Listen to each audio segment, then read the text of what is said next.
Now, in the previous video, I talked about how it would be the West, the American West, where the first migrations of Asians to the United States would find themselves, right? In the American West during the 19th century and into the 20th century. And when we think about the American West, we have, most of us at least, have this, if you will, romanticized version or depiction or imagination of what the West was about during this time we're talking about. That is to say, the 1800s. And largely, this is a result of Western culture, right? Think, for example, of the Western movies, right? Especially those black and white ones, right? Where you have cowboys roaming around, symbols of, if you will, autonomy and independence, right? And then they're in constant conflict with Indians, of course. So this again is this imagination as this untamed Wild West, right, compared to the tamed and civilized East, so to say. Well, this is the traditional view, okay, of the West as indicated in the slide. And with the traditional view, you have to say that there are some misconceptions, if not exaggerated views about the West. I kind of alluded to some already, but here's a short list, right? That the West, for example, was vacant of settlement, right? That it was virtually unpopulated and it was open land for American settlers to move from, east to west in this westward expansion. Another misconception, or actually an exaggeration, is that the pioneers that came over were these heroic frontiersmen, frontierswomen, and they're just exploring for just the sake of exploration itself, right? Exploring for its own sake. And this is part of that American tradition again, right? Just dealing with uncharted territory and settling the frontier, right? This idea of the frontier. Again, there's an element of truth to that, of course. They're very courageous people coming over, but that's not simply what it was all about. This is perhaps too simplistic. Still another, and I have to say this is a misconception, a wrong idea about the West was that the West was completely separate from the East. And again, you get this notion when you watch those old Westerns. The idea that the West is this, again, Wild West, and it's completely cut off, right, from the East. All right, so this is, again, a traditional view. It's, again, highly romanticized. And what modern historians have done is actually teach us that, this is largely, again, overblown, exaggerated, if not misconceived. In actual truth, what westward expansion was all about is commercial expansion. Okay, now this deserves some discussion because we're talking about Asians going to the West. And they're not going there to explore or to be pioneers. No, they're going there to work. They constitute a cheap labor force. We have to link that with the previous discussion we just had, right? So what are they doing there? It's because of the presence of capitalist industries in the West. All right, so the way to really think about the West is not the aforementioned way I just said that's attached to our culture, but the idea that the West is not separate from the East. Actually, it's an extension of the East. It's one process, one movement west, okay, with no demarcation line. All right, you have to imagine capitalist sort of dynamism, right? A real dynamic capitalism happening in the factories in the East, like in Boston and New York and Pittsburgh and even the Midwest like Chicago. But you have to imagine the market spreading west from those areas, right? And it's one flow. It's one expansion of capital, right? As I mentioned, this is capitalist expansion. So again, the West was not separate from the East. It's actually an extension of it. And you need labor in the West, right? And moreover, we know that you need the cheapest labor in order to maximize your profit. So here is where you see the place of Asians in the West. When you think about this whole dynamic I've just laid out, um, it is going to be Western industry, that will recruit labor from abroad. And again, that's that connection to race. When you think about people coming from abroad as your cheap labor force, they're not Americans, right? They're different races. So, in the case of the Asians coming over during the 19th and early 20th century, the particular industries that are going to attract them are mining. Early on, we've heard of the 49ers, right? And the gold rush and all that stuff. And then we'll see them, the Chinese, we'll see them recruited into railroad industry to build the Intercontinental Railroad. And then we'll see them employed at the same time, as a railroad in the field of agribusiness. Agribusiness, again, refers to agriculture as big business, right? The commercialization of the food we eat, something we take for granted today because we don't grow our food in our backyard, right? We don't have farms where we cultivate crops. We go to routes. We go to a drive-through or a restaurant. It's the market where we buy our food. And here's where we see that process really beginning during the 1800s is when big business basically takes over the food industry and leads to the end of that small family farm that was self-sustaining, right?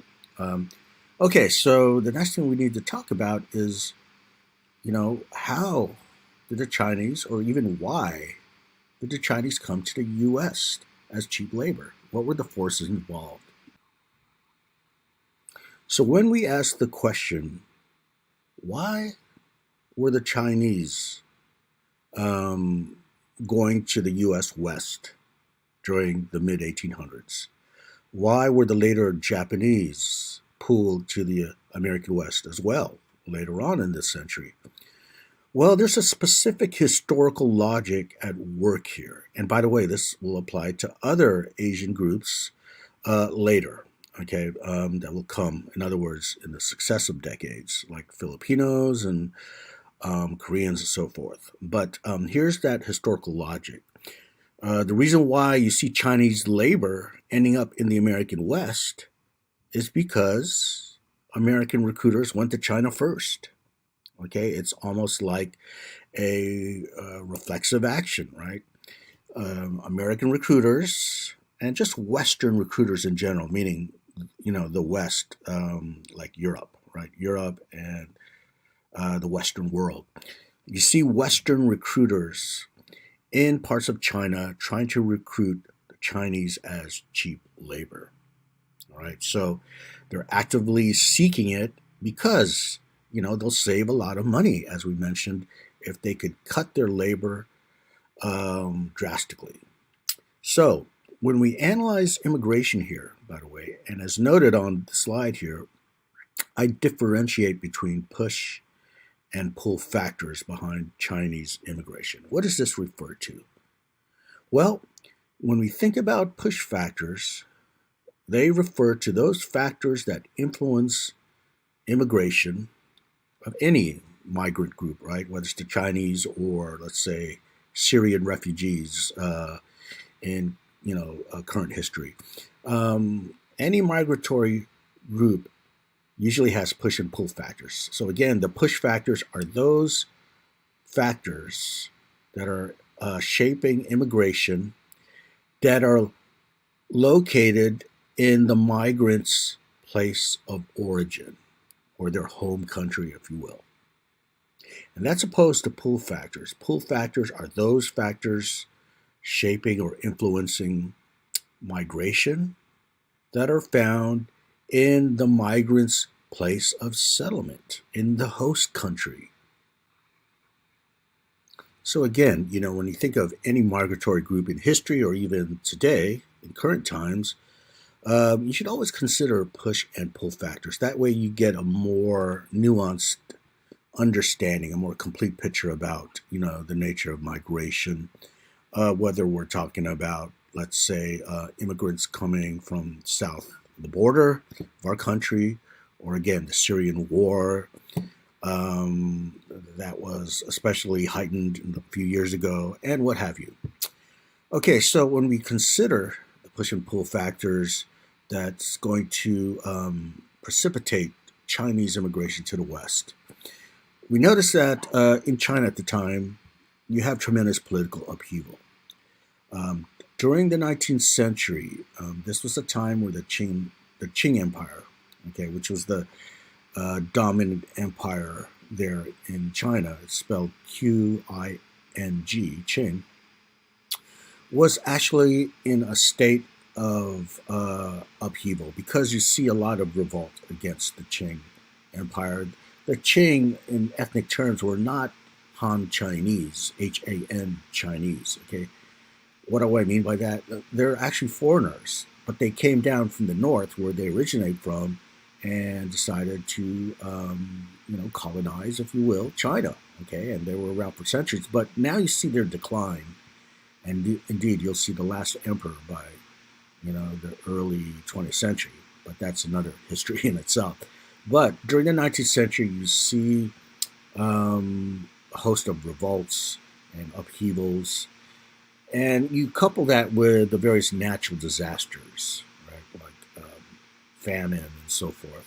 Of course, this is going to lead to mass poverty, and you see migrants desperately trying to escape poverty and starvation. But also added to this picture is the heavy presence of Western recruiters. And let me go to the next slide here. They're going to be located in one specific part of China here. And that's this area called the Guangdong province, okay? Obviously marked in red here. Now, in this area, during the 19th century, it is the most commercialized area in the entire China, right? The entire kingdom. Most of China at this time, needless to say, is agricultural, composed of peasants, right? It's feudal primarily, but in this area, you do see Western presence here, right? You see Western commerce. Now, when I say Western, I mean European nations as well as the United States, right? Western powers, Western civilization, and so forth. Okay, so they're there and they're trying to make inroads into China to take advantage of China as a market for, Western goods. So they're already there, and they have recruiters there that are going to attempt to, again, recruit cheap labor in China. Okay, so you have to consider that as a push factor because they're literally located in, the home country of China, even though they originate somewhere else, but they're literally in China. So interesting to note that most of the Chinese laborers coming to the U.S. West will be from one particular area here, the Guangdong province. And by the way, even today, it is the most commercial area of China. We know that China is undergoing its own intensive industrial revolution as we speak. In fact, now I believe it finds itself in the top in terms of economic importers, of all the countries in the world. Think about going to Walmart and finding everything made in China. Well, that wasn't around 3 decades ago. They had their own industrial revolution. But most or a big part of their economic vibrancy and vitality are found here in the Guangdong province, even today. In fact, that's in Shenzhen. That is to say, that's where the Foxconn factory is located that makes all the Apple products. Okay. All right, so that's the Guangdong province, and again, it's going to be the source of the local inhabitants of this. It's a large area, but still local inhabitants of the Chinese who find themselves ending up in the American West as cheap labor. Now, when it comes to pull factors, again, those are the factors that are found in the new place of settlement. And here is an interesting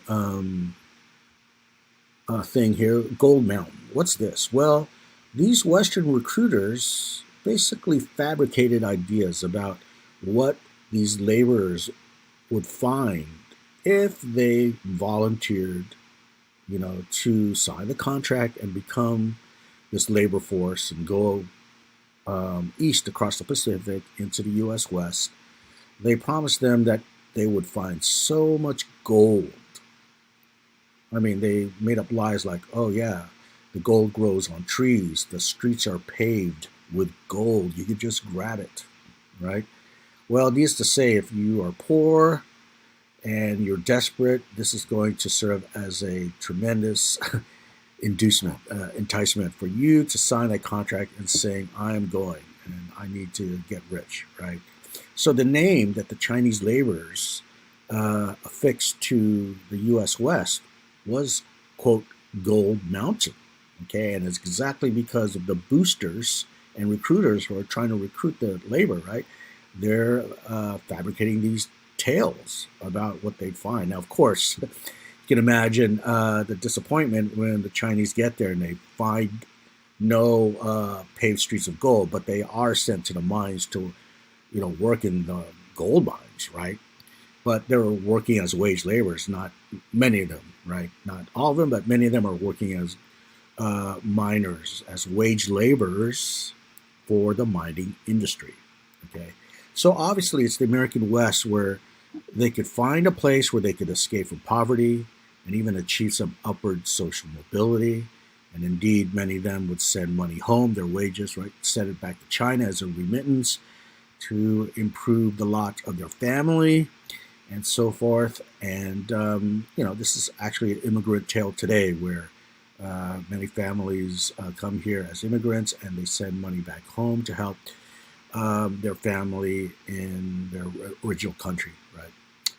Okay, so these are the push and pull factors that explain Chinese immigration.